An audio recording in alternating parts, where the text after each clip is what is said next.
Hey guys, it is Friday morning here in the Philippines, December 23rd, 2 days to go before Christmas. And as we've been doing every day this week up until Christmas, we're bringing you a new unboxing. And we may even go past Christmas because I still got items coming in. And I'm trying to make up for lost time from this past summer. So, getting these cars out to you guys as I get them. So today we're taking a look at another Porsche, and this is your RUF CTR Yellowbird. And yesterday in the video with the RWB, I was calling it the Bluebird. I guess I had Datsun on my mind or something like that. So this is the Yellowbird. So many different colored birds in the automotive industry. So anyways, this is my favorite color, and I guess it is because Blossom Yellow, Yellowbird, it's very suiting to the name of the vehicle. And this is the one that I think was tested back in the 80s. I was only 10 when this car was around, so I can't recall like all the road and track tests and stuff, but I believe they were testing the yellow one. So it's the most iconic. Actually, we unboxed a Yellowbird probably a year and a half ago. It was the Porsche 64 one, the Paragon Models one. And back then when I was unboxing it, I was astonished by how well they did this model. And I was saying Mini GT should do this and we need to have a comparison. Well, lo and behold, we have one now. And Mini GT released a dark green one, like British Racing Green or Hunter Green, whatever you'd like to call it. I can't think of the exact color name from RUF, but anyways, that one was available for Mini GT maybe a month or two ago, but I passed on it. I was holding out for this one because when this was released, I ordered another yellow version from Porsche 64 because unfortunately I let go of my collection. When I went back to the States and had to come back here, I sold out, so now I'm trying to recop some of the stuff that I had. And anyways, luckily for me, Porsche 64 released the Yellowbird 2 different times. The first releases were the yellow one and the black one. Second release was like a mint green and the yellow one again because they had such a huge demand for it at the first release. They released it a second time in the Blossom Yellow. So later on, when I get that one, we're going to do an unboxing on it again so you guys can get a close-up look of the Porsche 64, and then we will bring them both back out and do a comparison video because I'm interested to see, because I know I picked the Paragon Models. Yellowbird is one of my cars of the year back in 2020. Maybe it was even last year. I can't recall, to be honest with you guys. But anyways, let's get to unboxing this guy.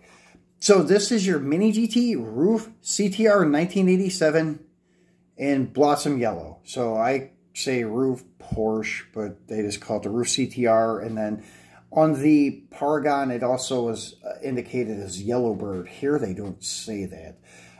So on the bottom side of the box, you have your age recommendation of 14 and older. And then the reasons why, because it has choking hazards and it is recommended for adult collectibles, not as a toy. This end cap is blank and just gray. This end cap has Mini GT and Scale 164 in yellow. Top side of the box has your collector number 419, where to find Mini GT online and on Facebook, Twitter, and Instagram. Then on the back side of the box, you have your official holographic TSM model sticker, and then the TSM model licensing here, and then the RUF licensing down here. Then your UPC code indicates it is a RUF CTR 1987, Blossom Yellow left-hand drive. So let's get this guy out and take a look at him. And as always, these usually come wrapped in cellophane plastic. I took mine off because I took this out to look at it, to check for any defects or anything like this. But luckily, I did not get one with any defects except for a slight wobble on the rear axle. And it is not that bad at all. So let's take him out and get a close-up of this guy. And this is a very nice car. Let me zoom in just a hair. So, as you could see, it's very subtle, clean looking car. I think these were actually slimmed down instead of made wider. They actually slimmed the dimensions down for aerodynamics. The mirrors, I believe, are off a 935, and they were made to be very close to the body and such for aerodynamic purposes, and it looks like Mini GT nailed that detail as Par 64 did too. And then you could see, like, usually the models don't really have the drip rails. Even if they did have it, they kind of leave that detail out on a lot of 164 stuff. But these actually did have the drip rails and stuff removed for more aerodynamics and such. Then you have the RUF 5-spoke silver wheels or brushed aluminum finish, whatever they were. Then you have the nice blacked out door handle, the black lower body molding on the rocker panel.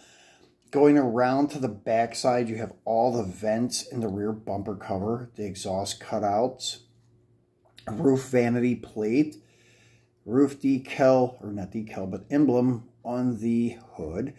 Then you have the red acrylic tail light, which is really nicely detailed because it has the amber in there for the turn signals.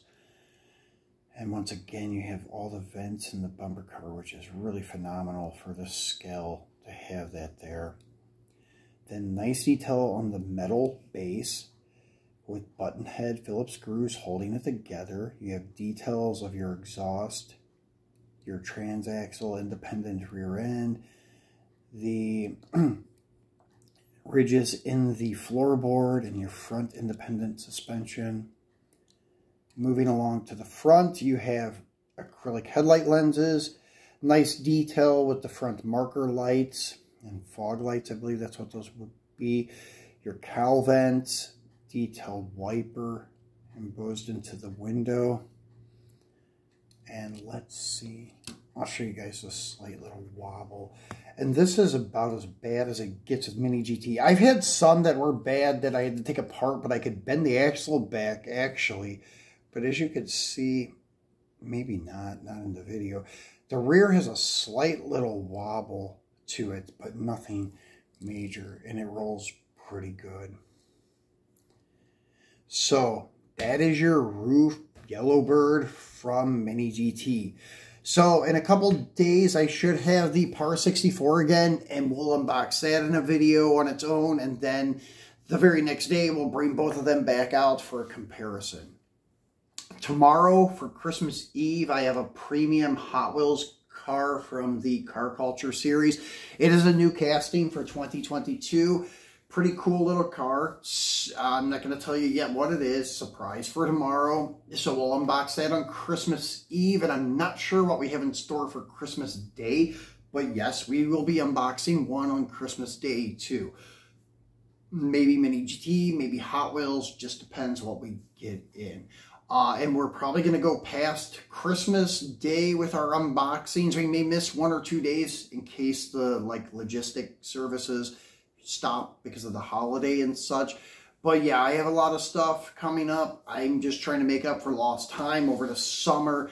And we'll still have gaps here and there because I'm just getting stuff that I really find appealing and such. It just happened to be that a lot of these came out over the past couple of weeks. So we're getting them and bringing them to you guys as soon as we get them to keep you up to date what is out there on the market. And we'll even bring you some older stuff in between, as we did yesterday with the RWB 930 from the Silhouette set from back in 2019.